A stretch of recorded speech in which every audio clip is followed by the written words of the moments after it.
ರಾಜ್ಯದಲ್ಲಿ ಸಿಎಂ ಬದಲಾವಣೆ ಕೂಗು ಸಾಕಷ್ಟು ಸದ್ದು ಮಾಡ್ತಿದೆ. ಕೆಂಪೇಗೌಡ ಜಯಂತಿಯ ಕಾರ್ಯಕ್ರಮದಲ್ಲಿ ಚಂದ್ರಶೇಖರ ಸ್ವಾಮೀಜಿಗಳು ಖುದ್ದು ಸಿಎಂ ಅವರ ಸಮ್ಮುಖದಲ್ಲಿಯೇ ಡಿ.ಕೆ. ಶಿವಕುಮಾರ್ ಅವರು ಸಿಎಂ ಆಗ್ಲಿ ಅಂತೇಳಿ ಹೇಳಿದಂತಹ ವಿಚಾರ ರಾಜ್ಯ ರಾಜಕಾರಣದಲ್ಲಿ ಸಾಕಷ್ಟು ಚರ್ಚೆಗೆ ಕಾರಣ ಆಗಿದ್ದು, ಈ ಸಂಬಂಧ ಮಾತಾಡಲಿಕ್ಕೆ ಜೆಡಿಎಸ್ ಕೋರ್ ಕಮಿಟಿಯ ಅಧ್ಯಕ್ಷರಾದಂತಹ ಜಿ.ಟಿ. ದೇವೇಗೌಡ ಅವರಿದ್ದಾರೆ. ನಾನು ಮಾತಾಡಿಸ್ತಾ ಹೋಗ್ತೀನಿ. ಸರ್, ಸದ್ಯ ಸಿಎಂ ಬದಲಾವಣೆ ಕೂಗು ಸಾಧ್ಯ ಇದೆ ಸರ್?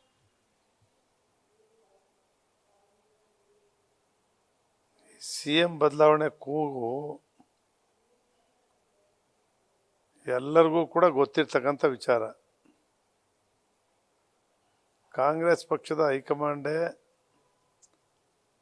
ತೀರ್ಮಾನ ಮಾಡಬೇಕು. ಸಿದ್ದರಾಮಯ್ಯನವರು ಎಷ್ಟು ವರ್ಷ ಇರಬೇಕು, ಡಿ.ಕೆ. ಶಿವಕುಮಾರ್ ಎಷ್ಟು ವರ್ಷ ಇರಬೇಕು, ಅಥವಾ ಉಪಮುಖ್ಯಮಂತ್ರಿಗಳಾಗಬೇಕು ಅಂತ ಹೇಳ್ತಾರೆ, ಅವರೆಷ್ಟಿರಬೇಕು, ಇದೆಲ್ಲವನ್ನು ನಿರ್ಧಾರ ಮಾಡ್ತಕ್ಕಂಥದ್ದೇ ರಾಷ್ಟ್ರೀಯ ಪಕ್ಷ ಕಾಂಗ್ರೆಸ್ ಪಕ್ಷದ ಹೈಕಮಾಂಡು. ನಮ್ಮ ಸ್ವಾಮೀಜಿಗಳು ಕೆಂಪೇಗೌಡ ಜಯಂತಿಯ ಸಂದರ್ಭದಲ್ಲಿ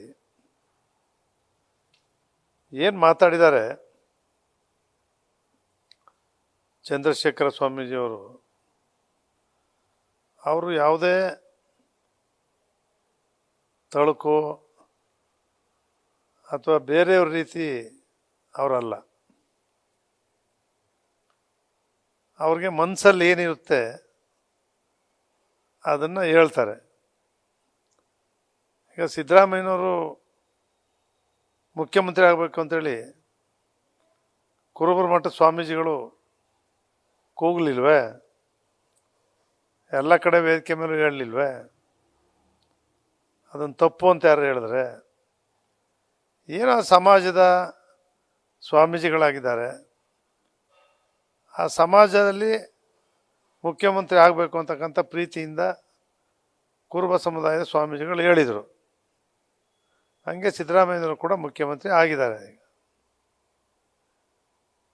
ಡಿ.ಕೆ. ಶಿವಕುಮಾರ್ ಅವರು ಕಳೆದ ವಿಧಾನಸಭಾ ಚುನಾವಣೆಯಲ್ಲಿ ನಾನೇ ಮುಖ್ಯಮಂತ್ರಿ,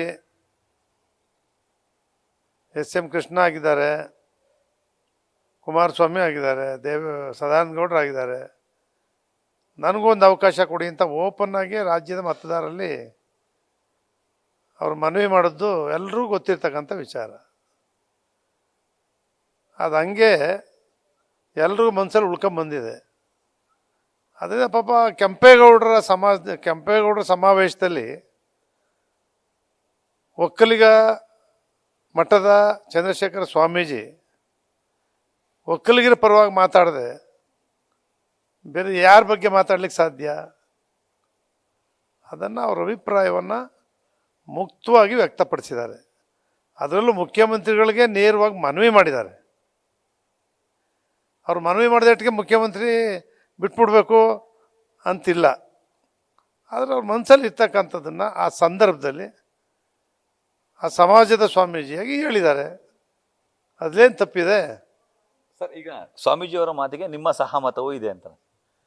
ನಮ್ಮ ಸಹಮತನೂ ಇಲ್ಲ, ಯಾರ ಸಹಮತನೂ ಬೇಕಾಗಿಲ್ಲ. ಕಾಂಗ್ರೆಸ್ ಹೈಕಮಾಂಡ್ದೇ ತೀರ್ಮಾನ. ಅದರಿಂದ ಇವೆಲ್ಲವೂ ಕೂಡ ಕೆಲವರು ಅವರ ಅಭಿಪ್ರಾಯಗಳನ್ನು ಅವ್ರ ಮನಸ್ಸಲ್ಲಿ ಇರ್ತಕ್ಕಂಥದ್ದನ್ನು ಎಕ್ಸ್ಪ್ರೆಸ್ ಮಾಡ್ತಿರ್ತಾರೆ. ಅದನ್ನೇ ದೊಡ್ಡ ತಪ್ಪು ಅಂತ ಹೇಳ್ತಕ್ಕಂಥದ್ದು ಸರಿಯಲ್ಲ. ನ್ಯೂಸ್ ಫಸ್ಟ್, ನಿರ್ಭೀತಿಯಿಂದ ನಿಮ್ಮ ಪರವಾಗಿ.